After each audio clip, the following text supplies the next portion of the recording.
सिद्धः सिद्धाश्च सिद्धेश्वर आचार्यासीन शासनोन्नतिकरः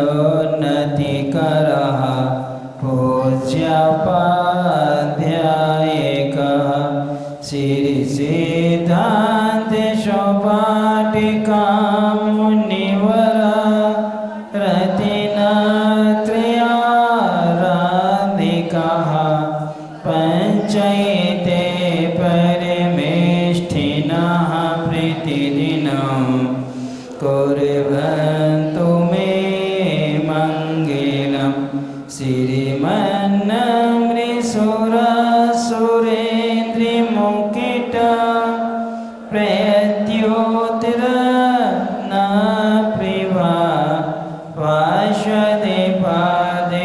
केन्द्रिवः प्रवचना बोधिन्दवः स्थायिनः सर्वे जिन सिद्ध सूर्यलोकितास्ते पाटिका सादेवः स्तुत्या योगिजनैश्च पञ्चगुरवः कुर्वन्तु मे मङ्गलं कुर्वन्तु नः मङ्गलं कुर्वन्तु ते मङ्गलम्।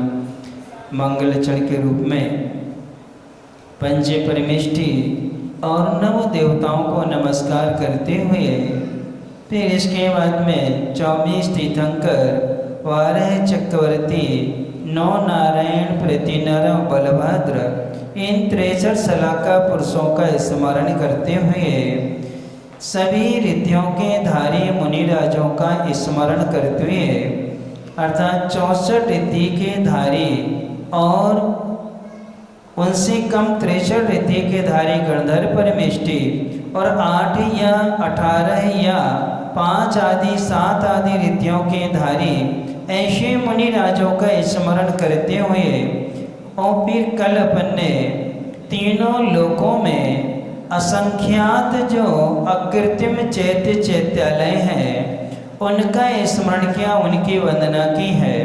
अधोलोक के 7,72,00,000 सेनालय, मध्य लोक के 458 क्या है अकृत्रिम चैत्यालय है और ऊर्ध्वलोक के 84,97,023 इन सभी चैत्य चैत्यालयों को क्या किया स्मरण करते हुए भावना भाई है कि ये हमारी सब रक्षा करें। तो ये हमारी रक्षा कैसे कर सकते हैं? क्योंकि अपने आता है एक द्रव्य दूसरे द्रव्य का कुछ नहीं करता, यानी अपन कर्तावाद को नहीं मानते हैं। जो भी होता है हमारी योग्यता से कार्य होता है, दूसरा कर्ता नहीं है। तो यहाँ इसका अभिप्राय ये है कारण में कार्य का उपचार करके कथन किया गया है, आधार में आधे का कथन करके उपचार करके कथन कर लिया गया है। हे भगवान, ये प्रशस्त जो भी महापुरुष हैं या जो आकृतिम चैत्य चैत्यालय है, इनका स्मरण करने से, इनकी विनय करने से जो पुण्य का संचय होता है, उस पुण्य से हमारी क्या होती है? रक्षा होती है। किससे रक्षा होती है? पुण्य से रक्षा होती। भगवान रक्षा नहीं करते हैं, रक्षा कौन करता है? हमारा पुण्य रक्षा करता है। तो ये पुण्य जो है 3 तरह से अर्जित किया जाता है, अर्थात इसके मूल आधार 3 होते हैं जिससे पुण्य संचय होता है। सबसे पहला दिया गया है पंच परमेष्ठियों का वीतरागी गुणवान पुरुषों का गुणगान करना, विनय करना, बहुमान करना, यानी सलाका पुरुषों का स्मरण करने से पुण्य में क्या होती है? वृद्धि होती है। दूसरा दिया है 4 प्रकार का दान करने से भी पुण्य में क्या होती है? वृद्धि होती है। फिर इसके बाद में तीसरा कारण दिया है रत्नत्रय का पालन करने से। किससे? रत्नत्रय का पालन करने से पुण्य का क्या होता है? अर्जन होता है। वह पुण्य हमारी क्या करता है? रक्षा करता है। तो वह पुण्य किससे संचित होता है? किससे संचित होता है? पंच परमेष्ठियों से, गुणवान पुरुषों से, या 24 तीर्थंकरों से, सम्यक दर्शन, सम्यक ज्ञान, सम्यक चारित्र से। इसलिए यहाँ पर कारण में कार्य का उपचार कि हे भगवान आप कारण हैं और उससे मिलने वाला पुण्य क्या है? कार्य है। वह पुण्य हमारी क्या है? रक्षा करता है। ऐसा आप लोग पढ़ते हो। कहाँ पढ़ते हो? भगवान की स्तुति पढ़ते तुम लोग कभी? मुझ कारज के कारण सु आप, काय में पढ़ते? सकल गे ज्ञायक तदपि निजानंद रश्ले।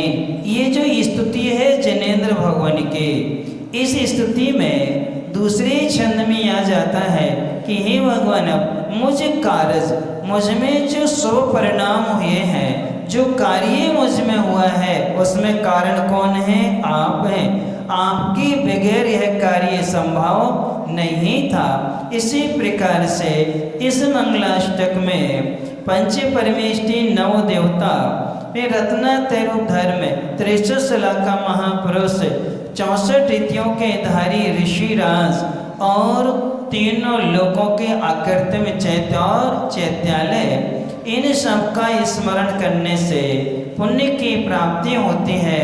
वह पुण्य हमारी क्या करता है? रक्षा किया करता है। कई बार पुण्य जो है दो तरह से अर्जित होता है। एक तो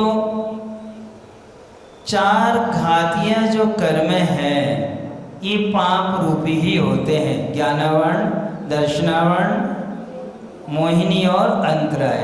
ये क्या है? चारों घातियाँ कर्म की 47 प्रकृतियाँ पाप रूपी ही होती हैं। कैसे होती हैं? पाप रूपी होती हैं। नाम कर्म की कुछ प्रकृतियाँ पुण्य रूप हैं, कुछ हैं पाप रूप है। आयु कर्म की कुछ प्रकृतियाँ पुण्य रूप हैं, कुछ पाप रूप हैं। गोत्र कर्म की कुछ प्रकृतियाँ पुण्य रूप है और कुछ नीच गोत्र पाप रूप है और उच्च गोत्र पुण्य रूप है। वेदनी कर्म में असाता वेदनी पाप रूप है और साता वेदनी क्या है? पुण्य रूप हुआ करता है। इसी प्रकार से अशुभ नाम कर्म की जितनी भी वो पाप रूप है और शुभ नाम कर्म की जितनी वो कितनी सभी पुण्य रूप हुआ करते हैं। इसलिए ये पुण्य और पाप में जो होता है, तो जो अघातिया कर्मों के उदय से यानी साता वेदनी कर्म के उदय से पुण्य मिलता है। किससे? साता वेदनी कर्म के उदय से। सद वेदायु, ये क्या है? गोत्राणी पुण्यम, यानी साता वेदनी, उच्च गोत्र और शुभ आयु, ये सब क्या है? पुण्य प्रकृतियां हैं। तो इस पुण्य में और अंतराय कर्म पाप रूपी ही है। कैसा है वो? लेकिन उसका क्षयोसम पुण्य रूप होता है। किसका? अघातिया कर्म में के बाद में घातिया कर्म, अंतराय कर्म, दानांतराय, लाभांतराय, भोगांतराय और भोगांतराय और वीर्यांतराय कर्म, इनका जो प्रकृष्ट क्षयोसम होता है, उस क्षयोसम का हम सदुपयोग करते हैं तो उससे भी पुण्य का क्या होता है? संचय होता है। लेकिन साता वेदनी वाले पुण्य में और घातिया कर्मों के क्षयोसम से होने वाले पुण्य में बहुत अंतर है। सम्यक दर्शन हो जाना, अनंतानवंदी का क्षयोसम होना, सम्यक दर्शन होना, सम्यक प्रकृति पुण्य प्रकृति है। अप्रत्यज्ञान कषाय का क्षयोसम हो जाना, 12 व्रतों का पालन करना पुण्य प्रकृति है। फिर इसके बाद में प्रत्याख्यान कसाय का क्षौसम हो जाना, 5 महाव्रतों का पालन करने भी क्या है, पुण्य प्रकृति है। तो इनसे जो पुण्य संचय होता है और सातावेदनी जो पुण्य संचय होता है, दोनों में अंतर क्या है? इतना अंतर है कि जो घातिया कर्म के क्षयोत्सव से पुण्य संचय होता है वह पुण्य जल्दी नष्ट हो जाता है, और जो घातिया कर्म जन जो पुण्य होता है वो केवल ज्ञान अवस्था में भी बना रहता। कहाँ बना रहता है? केवल ज्ञान अवस्था में भी क्या है, बना रहता है। और ये सारा का सारा पुण्य क्या है, पारमी गुण स्थान तक जाता, वहाँ क्या कर देता है, खत्म हो जाता है। अर्थात घातियाँ कर्म वाला पुण्य विनाशिक है और घातियाँ कर्म वाला पुण्य अरहंत अवस्था में भी क्या है, बना रहता। क्यों? वहाँ साता वेदनी का क्या होता है, उदय होता है।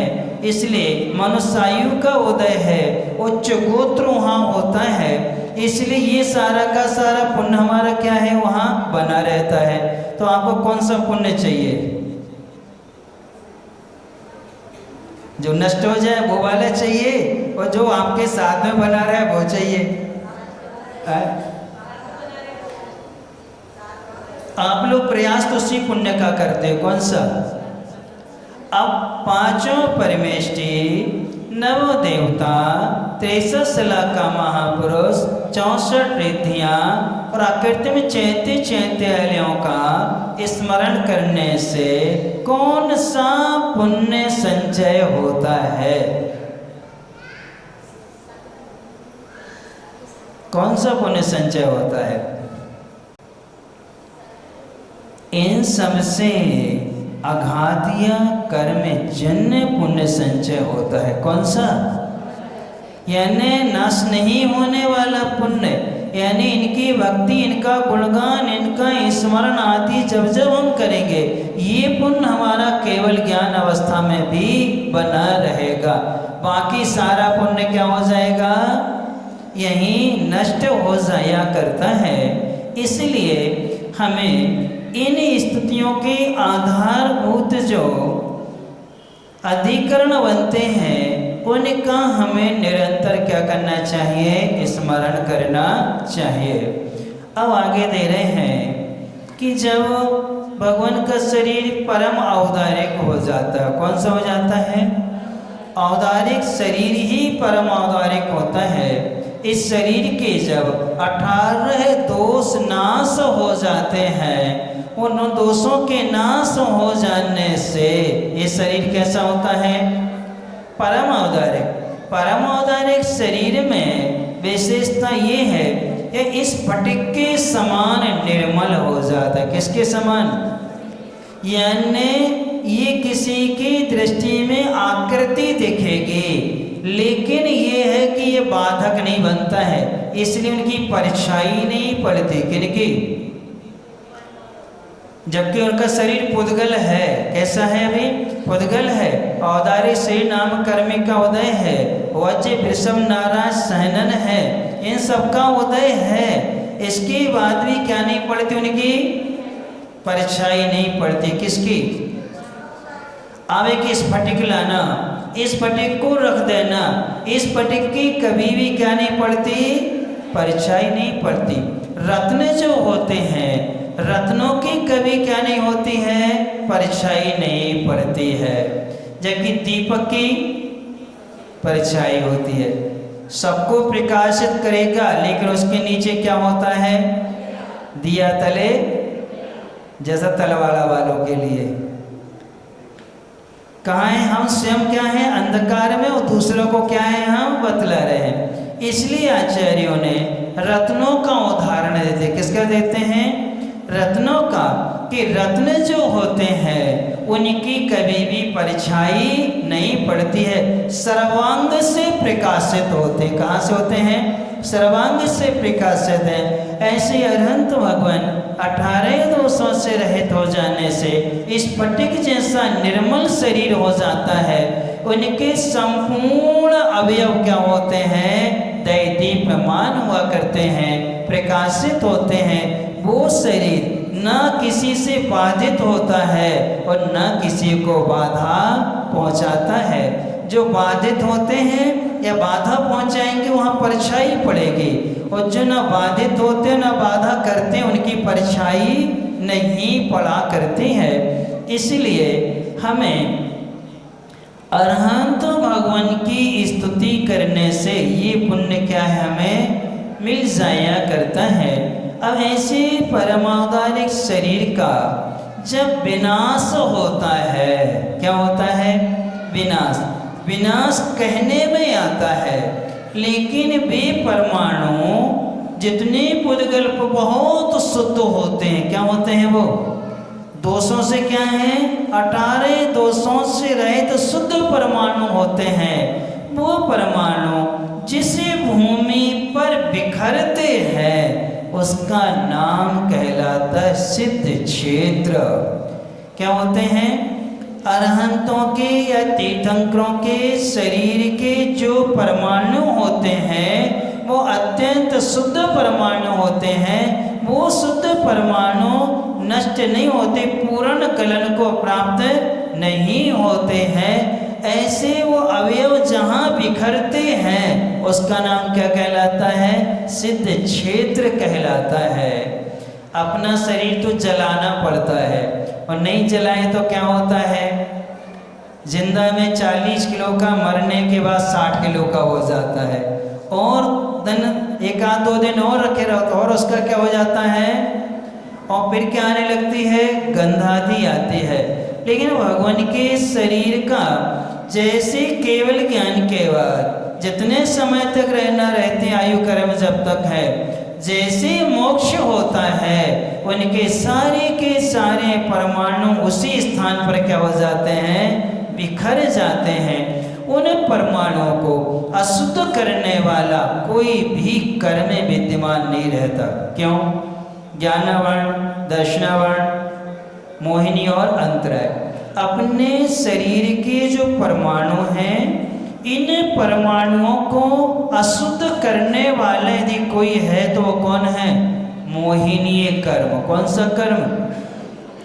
एक मोहिनी कर्म ऐसा कर्म है कि जो हमारे शरीर के परमाणुओं को कभी शुद्ध होने नहीं देता है। जैसे मोहिनी कर्म नाश होता है उसी समय ये शरीर स्फटिक जैसा क्या होता है? निर्मल हो जाया करता है। इसलिए अपन सबको ऐसे सिद्ध क्षेत्रों की निरंतर वंदना करना चाहिए, क्योंकि जिन परमाणुओं को उनका शरीर बना था, शुद्ध हो जाने के बाद में वो परमाणु कभी नष्ट नहीं होते हैं, वही क्या है? बिखर के विद्यमान रहते हैं। और वो परमाणु अब दोबारा किसी के ग्रहण में नहीं आएंगे। किसके द्वारा? अनंत भगवान के शरीर के परमाणु किसी के ग्रहण में नहीं आया करते हैं। क्यों? वो कैसे हैं? दोषों से रहित होने से। ऐसी भूमि है, ऐसी भूमियों की निरंतर विनय की जाती है। यहाँ पर अशुद्धि आदि कभी की नहीं जाती है। उनका स्मरण कर रहे हैं। कैलासे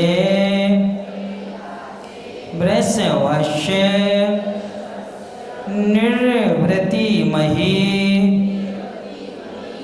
वीरस्य पावापुरे चंपायां वसुपूज्य सज्जिन पतेः सम्मेदो शैलेरो हतां शेषाणामपि चौर्जयन्तो शिखिरे नेमीश्वरस्यार्हतो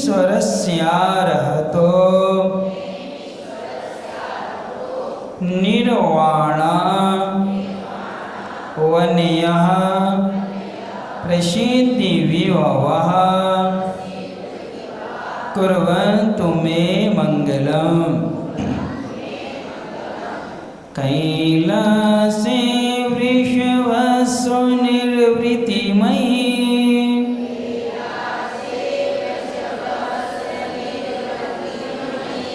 वीरस्य पावापुरे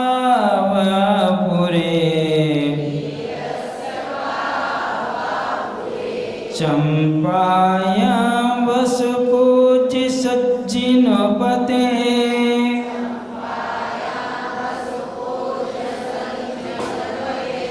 सम्मेद शैलेर्हताम्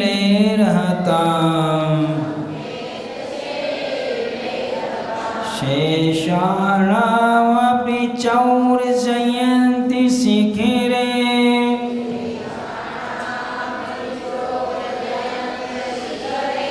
नेमीश्वरस्यार्हतो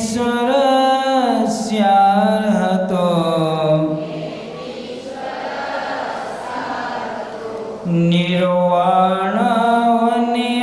प्रसिद्धिविभवः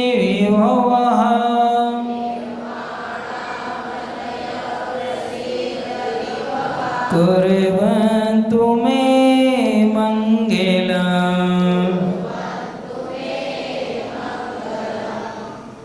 अब यहाँ पर दे रहे हैं कैलासे वृषभस्य निर्वृत मही, मही यानी पृथ्वी, निर्वृत्ति यानी कि आठों कर्मों से रहित तो किनकी है? वृषभस्य यानी कि वृषभनाथ भगवान की। कौन है वो? कैलाश है। कौन सी वो? कैलाश पर्वत पर आदिनाथ भगवान ने क्या किया था? निर्वृत्त हुए थे कर्म से ऐसी पृथ्वी। पावापुरे वीरस्य, और वीर भगवान कहाँ से निर्वृत्त हुए थे? पावापुर से। कहाँ से हुए थे? पावापुर में। चंपायाम, चंपा नाम की नगरी में वसु पूज्य अर्थात वसु पूज्य के पुत्र कौन थे? वासु पूज्य थे। ऐसे वासु पूज्य भगवान जिन्हें पते हैं, जो जिनों के स्वामी थे, वो चंपापुर से क्या हुए थे? निर्वृत्ति को प्राप्त हुए थे। सम्मेद शैले अर्हताम, और संवेद नाम के शैल पर्वत से यानी संवेदाचल से अर्हताम बहुत सारे अरहंत क्या हैं? मोक्ष गए हैं। शेषाणाम अपि, और शेष जो तीर्थंकर बचे हैं वो कहाँ से गए हैं? संवेद शिखर से मोक्ष को गए हैं। च और ऊर्जयंत शिखरे, ऊर्जयंत पर्वत की शिखर में नेमीश्वर अर्हता, नेमीनाथ भगवान कहाँ से गए हैं? ऊर्जयंत पर्वत के ऊपरी भाग से शिखर से कहाँ गए हैं? मोक्ष गए हुए हैं। ऐसे निर्वाण अवनयः, अवनिया ने पृथ्वी होता है, और फिर ऐसी निर्वाण अर्थात ऐसी पृथ्वियाँ जहाँ से निर्वाण हुआ है। वाण का अर्थ होता है जन्म, वाण का अर्थ क्या होता है? जन्म। निर्याण निकल गया है, अर्थात अब उनका दोबारा कभी जन्म नहीं होगा। ऐसी निर्वाण भूमियाँ प्रसिद्धि विभवः, कैसी वो? प्रसिद्ध हैं। उनका वैभव भी कैसा है? प्रसिद्ध है। वैभव से लेना ही यहाँ पर वहाँ पहुँचते साथ में सारी व्याधियाँ आदियाँ क्या होती हैं? दूर हो जाती हैं। क्यों होती हैं? क्योंकि वहाँ पर निर्दोष परमाणु विद्यमान है। कौन है? अब जिनको 64 रिद्धियाँ थीं, और 64 रिद्धि के धारी मुनिराज मोक्ष गए, उनके पास में रिद्धि कौन कौन सी थी? औषध रिद्धियाँ थीं। औषध रिद्धियाँ वाले जो परमाणु थे, वो परमाणु कहाँ विद्यमान रहेंगे? उस पृथ्वी पर रहेंगे। वो परमाणु कभी नष्ट नहीं होते हैं। उनके प्रभाव से हमें कोई भी बीमारी वहाँ उत्पन्न नहीं हुआ करती है। इस प्रकार से ये उनका वैभव है। वैभव का मतलब होता है जहाँ पहुँच करके सुख शांति का अनुभव हो, आकुलता हमारी मिट जाती है। वही क्या है? इस पृथ्वी का वैभव है। वो प्रसिद्ध है। कैसा है वो? प्रसिद्ध है। ऐसी निर्वाण भूमियाँ हम सबका क्या करें? मंगल करें। हम सबका क्या करें? मंगल करें। तो ऋषभदेव भगवान की निर्वाण भूमि क्या है? कैलाश पर्वत पे। कहाँ पर है? कैलाश पर्वत पर है। फिर इसके बाद में वीर भगवान की कहाँ पर है? महावीर भगवान की पावापुर में। कहाँ है? पावापुर में। पावापुर में भी पद्म सरोवर के मध्य जो तालाब है, उस तालाब के बीच में, क्योंकि भगवान गए थे और जहाँ उस टीले पर बैठ कर के उन्होंने ध्यान किया, उनको वहीं से मोक्ष हो गया। उनके शरीर के परमाणु वहीं क्या हैं? बिखर गए। बहुत सारे लोग आए और आकर के वहाँ की एक एक मुट्ठी क्या ले गए? मिट्टी ले गए। उस मिट्टी से क्या बन गया? वो तालाब बन गया। क्या बन गया? तालाब बन गया। क्यों? उतनी जगह छोड़ दी और वहाँ की सारे लोग क्या कर ले गए? मिट्टी ले लेकर के चले गए, ताकि ये निर्वाण भूमि यहाँ से मोक्ष हुआ है, यहाँ का हर कण पवित्र है और वो मिट्टी हम अपने यहाँ क्या है? ले जाते हैं। बताओ कितने सारे लोग नहीं गए होंगे? कहाँ पर? भगवान के मोक्ष कल्याण को क्या करने के लिए? मनाने के लिए। ज़्यादा पुरानी बात नहीं है, 2500 वर्ष पुरानी। कितनी? 250, यानी 2500 वर्ष पुरानी, 2500 वर्ष पुरानी क्या है? बात है। तो इस प्रकार से चंपा नाम की जो नगरी है, वो चंपा नगरी में मंदारगिरी नाम का पर्वत है। उस मंदारगिरी नाम के पर्वत पर वासुपूज्य भगवान क्या किया है? मोक्ष को प्राप्त हुए हैं। 5 कल्याणक हुए इनके वहाँ पर। किनके? वासुपूज्य भगवान के पहले ऐसे तीर्थंकर हैं जिनके 5 कल्याण कहाँ हुए हैं? चंपापुर में हुए हैं। गर्भ, जन्म, तप और ज्ञान और मोक्ष। इसके बाद में शीतलनाथ भगवान के आते हैं 4 कल्याण। कितने? 4 कल्याण। गर्भ, जन्म, तप और ज्ञान। कहाँ पर है वो? कहाँ पर है? दर्शन करने गए कि नहीं गए? आचार्य का वहाँ चतुर्मास हुआ है। विदिशा। कौन सी? विदिशा, जिसका नाम था भद्दलपुरी। क्या थी? भद्दलपुरी थी। वो भद्दलपुरी जो है वहाँ शीतलनाथ भगवान के 4 कल्याण पे, गर्भ, जन्म, तप और ज्ञान। मोक्ष हुआ उनको शिखर जी से। ये 4 कल्याण कहाँ हुए हैं? वहाँ विदिशा ने भद्दलपुरी से। अब इसके बाद में एक भगवान और हैं जिनके भी 4 कल्याणक हुए हैं और आचार्य श्री के वहाँ पर 3 चतुर्मास हुए हैं।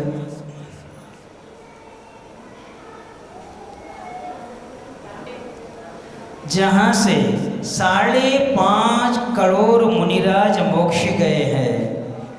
सिद्धोदय, सिद्धचेत, नेमावर। कौन सा? नेमावर में संभवनाथ भगवान का केवल ज्ञान हुआ। क्या हुआ उनका? केवल ज्ञान हुआ। और वहीं पास में उनका गर्भ भी है, जन्म भी और तप भी है। ऐसे 4 कल्याणकों से पवित्र वो तीर्थंकर से। और 5.5 करोड़ मुनिराज कहाँ गए? वहाँ से मोक्ष गए। कहाँ से? नेमावर से। अर्थात आचार्य जी को वहाँ 3-4 चतुर्मास हुए हैं। कहाँ पर? नेमावर में। तो ऐसी भूमि वो है। फिर इसके बाद में जो नेमिनाथ भगवान है, वो नेमिनाथ भगवान कहाँ से मोक्ष गए हैं? गिरनारगिरी के उर्जयंत पर्वत से। किससे? उर्जयंत पर्वत से कहाँ गए हैं वो? मोक्ष को क्या है? प्राप्त हुए हैं। उस टोंक के दर्शन करने कोई नहीं जाता, सबसे कठिन है वहाँ पहुँचना। किस पर? उर्जयंत गिरी की जो शिखर है, उस शिखर से कहाँ गए हैं वो? 4थी टोंक जिसे कहते हैं। वहाँ बहुत कम लोग, क्योंकि चढ़ना क्या होता है? थोड़ा सा कठिन है। लेकिन साहस कर लें अपन तो वहाँ जाना जरूरी है, क्योंकि वहीं से नेमिनाथ क्यों यहाँ के ऊर्जयंत के शिखर से गए हैं। कहाँ से गए हैं? शिखर से, यानी सबसे ऊपरी भाग से गए हैं, नीचे से नहीं गए हैं। इस प्रकार से ये तीर्थंकरों की कितनी 4 तीर्थंकरों की अलग अलग निर्माण भूमि होगी। कौन कौन से? आदिनाथ जी, फिर वासुपुर जी, फिर नेमिनाथ जी और महावीर भगवान। शेष 20 तीर्थंकर कहाँ से गए हैं? संवेद शिखर से कहाँ गए हैं? मोक्ष को प्राप्त हुए हैं। ऐसी ये प्रसिद्ध निर्वाण भूमियाँ हम सबका क्या करें? मंगल करें। तो ये मंगल करने की भावना इसलिए भाई जा रही है, ये भूमियाँ अत्यंत पवित्र होती। क्या होती हैं? पवित्र होती। क्यों पवित्र यहाँ की भूमियाँ? क्योंकि परमाणुरिक शरीर के परमाणु कभी नष्ट नहीं होते। शुद्ध परमाणु कहाँ विद्यमान है? और अपन लोग उसी पर्वत पर क्या करते हैं? गंदगी करते हैं। अच्छा, आप लोग मंदिर में गर्भगृह में बैठ के भोजन कर लोगे? क्यों? भगवान के सामने तो और अच्छा रहेगा। क्यों नहीं कर सकते? कौन निर्माण क्षेत्र है तुम्हारे? यहाँ से थोड़ी मोक्ष गया भगवान। लेकिन अपन यहाँ मंदिर में भोजन करने में पाप समझते हैं और शिखर जी में क्या करते हैं? वहाँ तो गर्व का अनुभव करते हैं ना। अभी हम लोग गए थे 2016 में, संवेद शिखर जी गए, और हम लोग जब वंदना करने जाते थे, हम बड़े महाराज जी भी थे, दोनों महाराज जी गए थे। हम लोगों ने हमने 20 वंदनाएँ की, महाराज जी ने 15 की हैं, और ज़्यादा दिन नहीं रुके थे, 45 दिन रुके थे हम लोग। लगातार 11 वंदना हमने कंटिन्यूस की थे, और कमंडल लेके कभी नहीं गए। सुबह 5:30 बजे जाते थे और 1 बजे हम लोग नीचे आ जाते, लेकिन कमंडल लेके कहीं थूका भी नहीं है। कभी यदि बाधा आई है तो नीचे आए, सीता नाला के नीचे गए हम लोग। कहाँ? लघु शंकादि जाना पड़ा तो कहाँ आए हैं? शीतल नाला के नीचे आकर के हम लोग गए हैं। बाकी कहीं थूका भी नहीं कि क्या हो जाए, कहीं अपन क्या कर लें। क्यों? वहाँ का एक एक कण 20 तीर्थंकर हैं। कितने तीर्थंकर? 20 तीर्थंकर। हमारे साथ भैया लोग भी वंदना करते थे, बहनें थी, दीदी भी थी, इन्होंने भी वंदना की है। ये भी 5:30 बजे जाते थे और हम लोग साथ वंदना करके वापस आ जाते थे। हम लोग 1 बजे आ जाते थे, 1:30 बजे आहार को उठ जाते थे। सामायिक भी वहीं कर लेते थे। कहाँ? पहाड़ पे ही सामायिक कर लेते, या फिर आकर के नीचे गंधर्व नाला के पास या सीता नाला के यहाँ कोई भी चट्टान पर बैठ के क्या करी? सामायिक करी और नीचे उतर के आ जाते थे। यानी कि 3-4 बार मन बनाया कि ऊपर ही रुकेंगे, ऊपर रुक करके 2-3 वंदना कर लेंगे, परंतु गुरुजी का एक वाक्य याद आ गया। इसी भूमि से 20 तीर्थंकर मोक्ष गए हैं। इसी भूमि से 500 धनुष की काया वाला शरीर भी था। अजितनाथ भगवान जो थे, और उन अजितनाथ भगवान इतना विशाल शरीर, उसके परमाणु कहाँ हैं?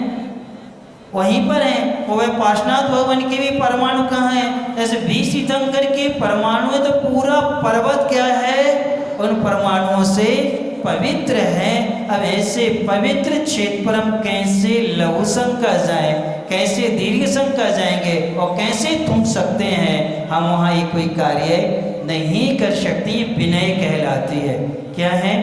आचार्य महाराज जब गए थे 83 में, उन्हें चतुर्मास तो ईसरी में किया था, लेकिन जब वो वहाँ शिखर जी में रुके थे, वंदना करने जाते थे, कोई भी महाराज 83 में अपना कमंडल लेकर के नहीं जाते थे। हम कभी रुके नहीं। 4 बार मन हुआ रुकने का, व्यवस्था भी कर ली, उन्हें सब कह भी दिया, लेकिन जैसी याद आई कि अरे सुबह उठेंगे तो कहाँ जाना पड़ेगा? लघु शंका जाना पड़ेगा, जंगल भी जाना पड़ेगा, रात में भी उठना हो सकता है, इसलिए यहीं से जाएंगे और यहीं आएंगे, छेद पर ऊपर रुकेंगे नहीं। इस प्रकार से भैया लोग थे, कुछ गृहस्थ भी हमारे साथ वंदना करते थे लड़के, लेकिन वो लोग भी कुछ भी खाते पीते नहीं थी, यहाँ से नहा के जाते थे और यहीं आकर के जो भी लेना है यहीं लेते। ये है वहाँ की भूमि की विशेषता। इतनी पवित्रता का हमें क्या रखना चाहिए, वहाँ ध्यान रखना चाहिए। एक बार एक बहन जी थी और उन्होंने कहा चलो जल्दी जा रहे हैं तो अपन चलते। उन्होंने नहाया नहीं, क्या नहीं किया, नहाया नहीं, सूतक थी उनके यहाँ। तो उन्होंने कहा क्या करेंगे, द्रव्य तो चढ़ानी नहीं है, वंदना करना है, तो अपन को तो न चरण छीना है न चावल चढ़ाना है, इसलिए ऐसी वंदना करने क्या है चलते हैं। अब वो वंदना करने जब गए, कलिकुंड पाटना श्वेतांबरों का जो है उसके नीचे एक इतना अच्छा 2 हाथ से इतना लंबा सांप, काला सांप, वो आगे बढ़ा वो सामने आ जाए। और लोग आते थे, सब निकलते जा रहे, सब जा रहे, डोली वाले भी जा रहे, लोग भी जा रहे। वो दीदी आगे बढ़े और वो क्या आ जाता था, सामने खड़ा हो जाता था। आधे घंटे तक वो उनको क्या करता रहा, रोकता रहा। आखिर में हमने कहा पक्का कोई ना कोई बात ज़रूर है। तो हमने कहा क्यों, स्नान करके नहीं आए क्या? हाँ महाराज जी, आज तो क्योंकि हम तो सोचे सूतक है, द्रव चढ़ानी नहीं है, तो हमने कहा चलो ऐसे क्या कर लेंगे, सोचो। यानी उनको ऊपर चढ़ने नहीं दिया किसने। अब ये क्या है वहाँ की पवित्र, तो अपन लोग क्या करते हैं, जूता चप्पल पहन के भी जाते हैं कि नहीं जाते? बहुत सारे लोग अच्छा श्रृंगार करके जाते हैं, है ना, लीपा पोती करके, डंडी पेंटिंग करके जाते हैं, जबकि एक एक कण पवित्र है। वहाँ का क्या है, इतना पवित्रता का वो क्षेत्र है, इसलिए वहाँ की हमें भूमियों का। ऐसी मंदारगिरी में देखा, चंपापुर में हम लोग गए, रुके, रात में हम लोगों ने सोचा ऊपर ही रुकते हैं, ऊपर ही मंदिर में हम लोग क्या है रात में रुक गए। बाकी जो साथ में थे दीदी वगैरह सब लोग नीचे रुके, हम लोग ऊपर रुक गए। और रुकने के बाद में सुबह सुबह से लघु शंकर जंगल जाना था, हम लोग वहाँ से नीचे उतर करके गए। कहाँ गए, नीचे उतर के गए कि ये क्षेत्र पूरा क्या है, पवित्र है, जहाँ भगवान के 5 कल्याणक हुए हैं, इसलिए यहाँ क्या करना। तो वो लोग आए, महाराज जी आहार की व्यवस्था ही कर लेते हैं, पानी भी यहीं पास में कुंड का ले लेते हैं। यानी कि नहीं, आहार भी कहाँ करेंगे, क्यों यहाँ करेंगे, तो हम लोग को तो ठीक है, तुम लोग क्या करोगे, यही भोजन पानी करोगे, सब जूठन भी यहीं फेंकोगे, इसलिए क्षेत्र क्या है, पवित्र है। ऐसी पावापुर में हम लोग 5 दिन रुके थे, वहाँ भी हम लोगों ने क्या है वंदना करने जाते थे, रुकते कहाँ थे, यहाँ क्षेत्र पर थे। इसी प्रकार चंपापुर में हम लोग 8 दिन रुके थे, वहाँ पर अष्टानिका, फाल्गुन के अष्टानिका में वहीं विधान किया था आराम से। कहाँ पर, चंपापुर में। राजगृह में गए, तो राजगृह में भी 4 दिन रुके, लेकिन वंदना करने पर्वत की डेली जाते थे, पूरी वंदना करके आते थे, लेकिन कमंडल साथ में नहीं ले जाते थे। क्यों, पूरा क्षेत्र क्या है वो राजगृह का। वहाँ से बहुत से मुनिराज कहाँ गए हैं, मोक्ष को प्राप्ति है भगवान की, जहाँ से क्या खरी है, वाणी भी खिरी हुई है। तो इस प्रकार से ये 5 भूमियाँ जो हैं, हम सबका क्या करें, मंगल करें। यहाँ का कण कण पवित्र होता है। अब ध्यान रखना है, कोई पूछे ये क्षेत्र क्यों पवित्र हैं, तो कह देना हमारे तीर्थंकरों का शरीर परमावतारिक होता है, और उससे परमाणु के शरीर के 18 दोष नाश हो जाने से पूरे परमाणु शुद्ध हो जाते हैं, और वो शुद्ध परमाणु कभी नष्ट नहीं होते हैं। ऐसा हम लोग कहाँ पढ़ते हो, ऐसा कहाँ पढ़ते, हमारा तो ही बता दो हमें क्या करना है। भक्तावर स्तोत्र में ते प्रणवहा, यही शांत राग रुचि भी परमाणु, यानी हे भगवान जिन परमाणुओं से आपकी शरीर का निर्माण हुआ था वे परमाणु उतने ही थे, उससे ज़्यादा नहीं थे, और वो कभी किसी के ग्रहण में नहीं आते हैं, ऐसा मानवतुंगाचार्य महाराज ने लिखा है। तो इस प्रकार से अपन सबको इन क्षेत्रों की पवित्रता को बनाए रखना चाहिए और यहाँ की वंदना करना चाहिए। और निरंतर वैसे जो है सबसे ज़्यादा सिद्ध क्षेत्र जो हैं 35 सिद्ध क्षेत्र हैं। कितने हैं? 35 सिद्ध क्षेत्र। ये तो तीर्थंकरों की अपेक्षा से हैं, बाकी बहुत सारे मुनिराज जिनसे केवली आदि हैं। सबसे ज़्यादा सिद्ध क्षेत्र कहाँ है मालूम है? मध्य प्रदेश में 12 सिद्ध क्षेत्र हैं। कहाँ पर? मध्य प्रदेश में। राजस्थान में एक भी सिद्ध क्षेत्र नहीं है। कहाँ पर? राजस्थान में एक भी सिद्ध क्षेत्र नहीं है। बिहार में एक भी सिद्ध क्षेत्र नहीं है। पहले संवेद शिखर था, वो झारखंड में पहुंच गया। किस में पहुंच गया?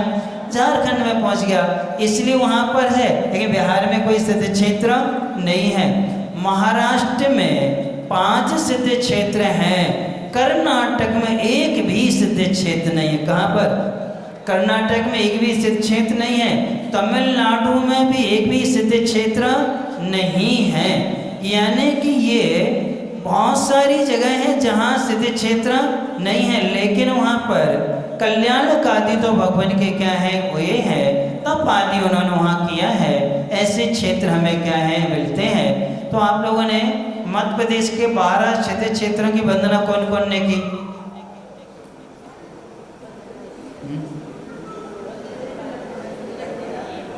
कोई ने नहीं करी है। ज़्यादा कुंडलपुर जाते होगे, सोनागिर चले जाते होगे, मुक्तागिर गए होगे, नैनागिर, आहार जी, पपौरा जी, फिर कुंडलपुर, द्रोणागिर, फलवाड़ी, बड़गांव गए क्या तुम लोग? तो जिनने वंदना की होगी तो गिन लेना। अब दोबारा जाओ तो पूरे 12 गिन के आना कि 12 सिद्ध क्षेत्र हैं जहाँ से भगवान कहाँ गए हैं? मोक्षे गए हुए हैं। नेमावर सिद्ध क्षेत्र है, ओंकारेश्वर वो भी सिद्ध क्षेत्र है। तो इन सबकी अपन को क्या करना चाहिए? वंदना करनी चाहिए। तो इस प्रकार से इन सिद्ध भूमियों की वंदना करने से हमारा तन मन दोनों पवित्र होते हैं, क्योंकि उन परमाणुओं का शुद्ध परमाणु है, उनका अपना तापमान होता है, उन परमाणुओं से आयनीकरण की क्रिया होती है, अर्थात वो परमाणु हम सबको क्या करते हैं? प्रभावित किया करते हैं। इसलिए वहाँ की वंदना अच्छे से करना चाहिए। वो हम सबका क्या करें? मंगल करें। अब अपन चलते हैं कहानी की ओर चलते हैं। कहाँ छोड़ी थी? तो वहाँ पर वो नंदीवर्धन किसान महाराज के साथ में पहुँच गया था। महाराज ध्यान में बैठ गए, वो भी बैठ गया। उसने भी, महाराज दिगंबर थे, उसने भी अपनी धोती और बंडी पहना था, वह उतार के धर दी। जैसे महाराज बैठे थे वैसा बैठ गया। सारी क्रियाएं वैसी करता रहा। महाराज रात में नहीं सोए तो वो भी नहीं सोया। कौन?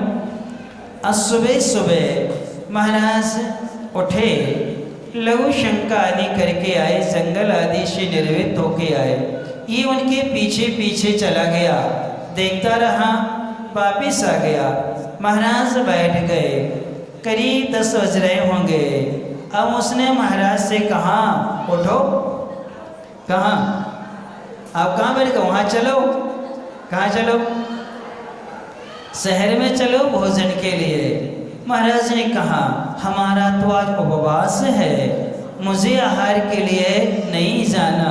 पर हमारा क्या होगा? तो कहले तुम चले जाओ, हमें कोई नहीं पूछेगा। तो महाराज कहे ये ले जाओ। क्या ले जाओ? ये पिछी कमंडल ले जाओ। हमने कैसे आहार किए थे, कैसा देखा, तुम्हें याद है? हाँ हाँ सब याद है, सब पता है। कैसे पिछी कमंडल लेना? एक हाथ में लेना है, एक हाथ ऐसे करना है, बस चले जाएंगे। और देखो मांगना नहीं कोई से, नहीं जैसे आपने करे थे खड़े खड़े हम वैसे ही करें, काय को मांगेंगे? वे तो मना मना के खिलाते हैं, हम काय को मांगेंगे? ऐसा उसने कह दिया। महाराज का जाओ। अब वो गया शहर में। जैसे वहाँ पहुँचा तो सेठ जी परिचित थे, कल अच्छे से कराए थे।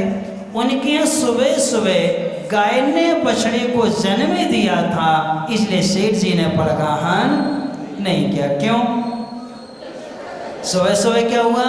गाय ने बछड़े को जन्म दे दिया, वो सूर हो गई उनके यहाँ पर, इसलिए उन्हें रात आत्मा होती तो बात अलग है, सुबह कर सकते थे। अब उसने नगर में घूमा, बहुत सारी चौके लगे थे, बहुत सारे लोगों ने पड़गाहन किया, सब कुछ किया, लेकिन उसने कहा कोई भरोसा नहीं, वही अच्छा था, करेंगे तो। फिर निकले वहाँ से, 3 राउंड लगा लिए, लेकिन वो काय को पड़गाहन करे, और ये वापस चले गए। वापस गए, महाराज ने कहा हो गए? कहीं नहीं, उनने तो बुलाओ ही नहीं। किन्ने? जिनके यहाँ कल हुए थे उन्होंने बुलाया नहीं। जैसे आप लोग सोचते हो इन महाराज के हार तो हो गए, अब दोबारा इनका पड़गाहन ही नहीं करना, छोड़ो चलो चलो। अपने तो क्या हो गए? दिन पूरे हो गए। दिन पूरे हो गए मतलब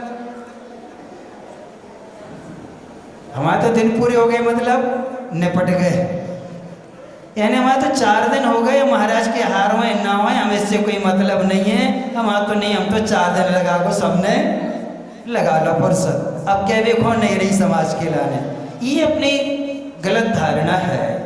कभी कभी तो मौका मिलता है, बरसों से हम भाव बनाते हैं और हमने 3-4 दिन में पूरी शुद्धि बनाई है, संयोजना बनाई है।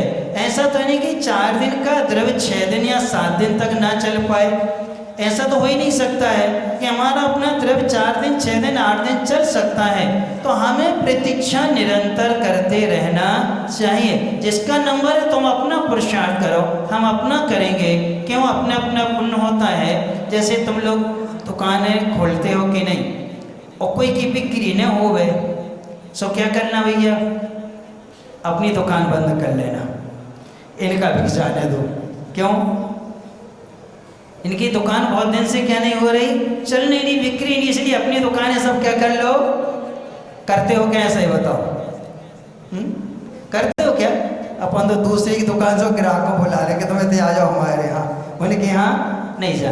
देखो धन कमाने में हम कभी विघ्न नहीं डालते हैं, और पुण्य के कार्यों में क्या डालते हैं?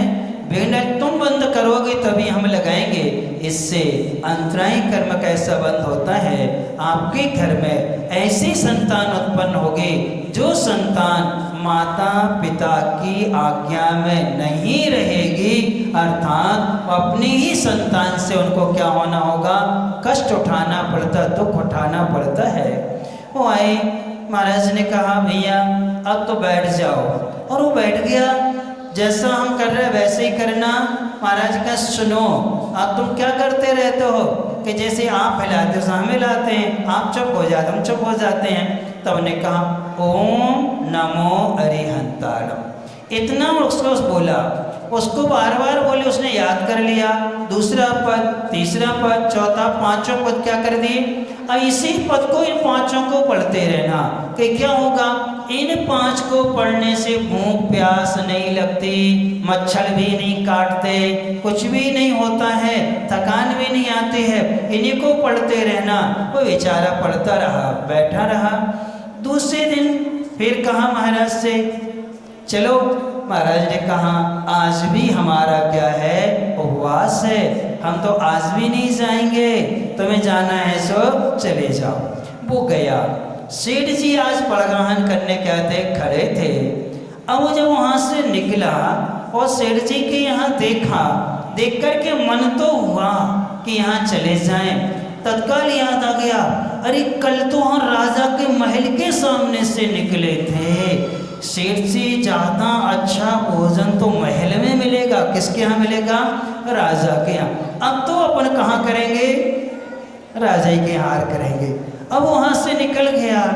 अब राजा जी के महल के सामने से 2 बार निकला, लेकिन राजा जी ने पड़गाहन नहीं किया, वापस आ गए। कहाँ गए? वापस आए। महाराज ने कहा हो गया?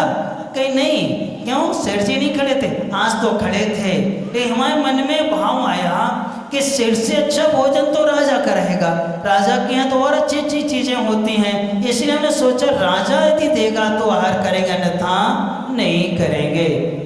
उसने विधि ले ली। किसने? देखो नमोकार मंत्र के प्रभाव से।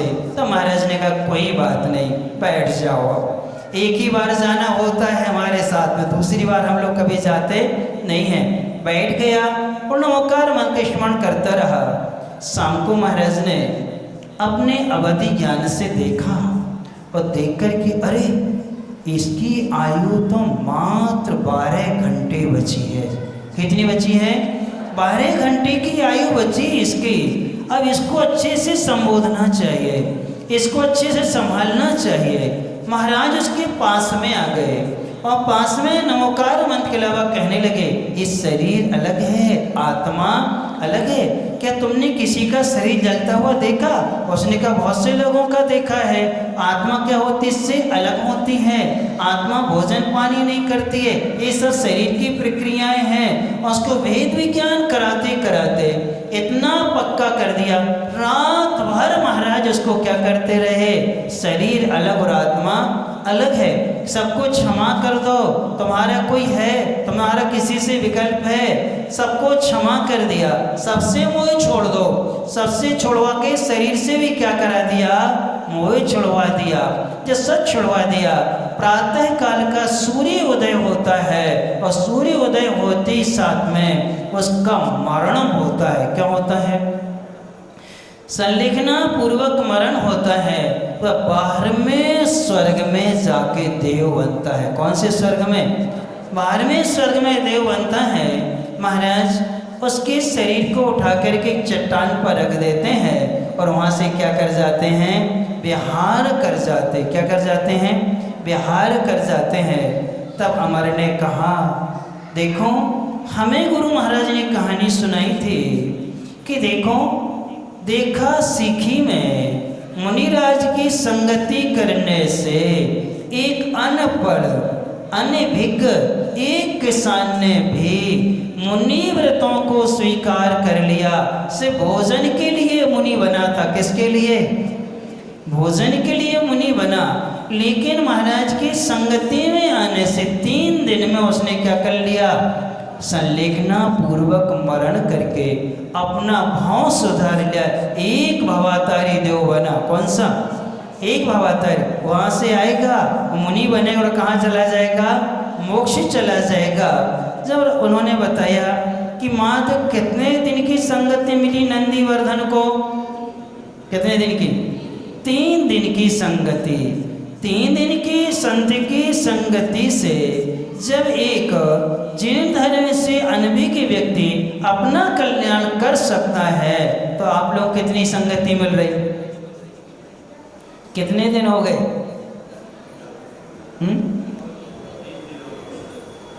कितने दिन निकल गए आपको संगति मिलते मिलते? अब कितने दिन बचे हैं?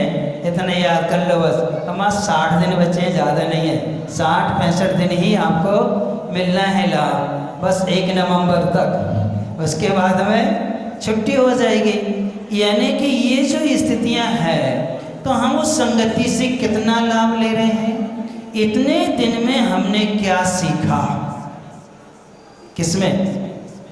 तब अमर ने कहा, साधु की संगति इत्र की दुकान के समान होती है।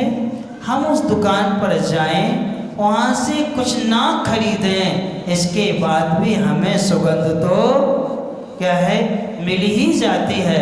ऐसे महाराज के पास जाएं, उनसे कोई शब्द ना बोलें, दर्शन करने मात्र से, उनके आभा मंडल में आने मात्र से हमारे मन वचन का तीनों क्या होते हैं? पवित्र हो जाया करते हैं। तब राजा जी, सेठ जी के ने सोचा, हमारे बेटा ने इतनी अच्छी कहानी सुनाई है और लगने लगा इसका वैराग्य दृढ़ होगा, ये संसार में फंसने वाला नहीं है।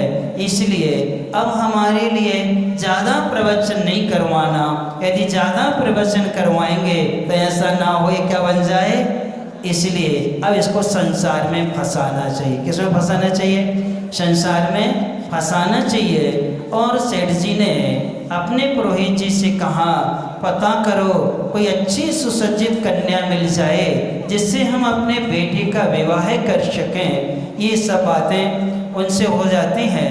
अब वो कन्या का खोज करने के लिए निकलते हैं। 7 चीज़ें वहाँ रखी जाती हैं। ये 7 वस्तुएं हैं, ये 7 गुण जिसमें मिलें उनमें से हम 4 गुण को प्रमुखता देंगे, 3 क्या रहेंगे, गौण रहेंगे। ऐसे 7 गुण वाली कन्या जिससे मिलेगी उसी से क्या करेंगे, अपने बेटे का विवाह करेंगे। वो 7 बातें कौन सी हैं, वो शेष कहानी डैश डैश डैश आगे मालूम चलेगा। कि अब अमर कुमार के परीक्षा की घड़ी है। किसकी घड़ी है, परीक्षा की घड़ी है कि संसार में प्रवेश हो पाता या नहीं हो पाता है। इस प्रकार से आगे जाने की कोशिश करेंगे। आज के नियम का पालन कौन कौन ने किया, क्या नियम था, पोहा तो नहीं खाया कोई ने, अच्छा। जिनने पालन किया उन सबके लिए आशीर्वाद, जिनने नहीं किया उन सबको। अच्छा ये बताओ, बासी रोटी कौन कौन खाता है, सब खाते हो। ये तो है, हम लोग तो बहुत छोटे में त्याग करा दिया था माता पिता ने, क्योंकि बासी रोटी खाने से बुद्धि खराब होती है और रोटी की मर्यादा 12 घंटे की होती। कितनी होती हैं, 12 घंटे की होती है। 12 घंटे के बाद की रोटी को यदि पूरा घी में तल लिया जाए, किसमें, घी में अच्छे से तल लिया जाए तो 24 घंटे की मर्यादा है। अन्यथा उसमें अनंत अनंत जीव पड़ते हैं। कितने जीव पड़ते हैं, अनंत अनंत जीव पड़ते हैं। पोहा भी बासा ही होता है, पोहा ताजा जब तक उसको फुलाते नहीं हैं तब तक पोहा बनता नहीं है। इसलिए पोहा तो अब कल के लिए नियम यही है कि कल आज सभी के लिए बासी रोटी, बासे पापड़, कितनी मर्यादा पापड़ की, कितनी, देखो नमक मिल जाए तो 6 घंटे की और नमक नहीं मिला है तो 12 घंटे की मर्यादा है। यदि इनको घी या तेल में तल लिया जाए तो 24 घंटे की है और घी और तेल में नहीं तला तो इससे ज़्यादा मर्यादा नहीं है। बासी पूड़ी, बासा नमकीन, बासी रोटी, बासी रसगुल्ला, कितनी मर्यादा रसगुल्ले की, कितनी मर्यादा रसगुल्ले की, 24 घंटे की। कितनी मर्यादा, 24 घंटे की मर्यादा है किसकी, और पूड़ी की मर्यादा, नमकीन की मर्यादा, ये सब 24 घंटे की मर्यादा कितनी है, 24 घंटे की है। इसलिए बासा नमकीन, बासी पूड़ी, बासी रोटी, बासी रसगुल्ला, इन सब का क्या हो गया। और शक्कर की मर्यादा कितने दिन की पूरे की, इस समय कितने दिन की, 7 दिन की। आटे की मर्यादा कितने दिन की, 3 दिन की। तो अब 3 दिन से ज़्यादा का आटा है तो वो भी ध्यान रखना, इसलिए याद दिला दिया। बेसन भी कितने दिन का, हाँ, इसलिए कल क्या नहीं करना, बासा नहीं खाना, ताज़ा पीस लेना और ताज़ा क्या कर लेना, बना के खाना का अवसर करो। भगवान से प्रार्थना करो कि कल हम बासा भोजन नहीं करेंगे। इस कहानी में आगे आपको मालूम चलेगा कि बासा भोजन करने से हमें क्या फल मिलता है, कौन से कर्म का बंध होता, कैसे उदय में आता है वो।